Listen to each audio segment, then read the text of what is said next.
What's up, guys? I got this 1982 Comaro Z28.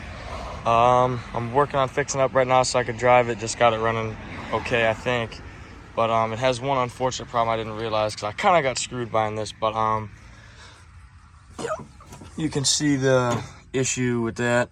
There's the bad side, and then here's the good side. It doesn't even look like it rusted that bad. It just like blew through. So what I'm gonna do is I'm gonna be hoping to teach you guys how to fix it. I think I'm gonna do something with these two washers here. If this one goes, yeah. I'm gonna weld these together and then I'm gonna weld those here. If that makes sense, I'll keep documenting the process here. All right, guys, so got that. I mean, ignore the welds. I know they're really bad, but it's gonna hold to both sides. So I got that there. What I'm gonna do is I'm obviously gonna have to sand all this stuff off and make it so it sits in there smooth, but I'm gonna weld this in like that.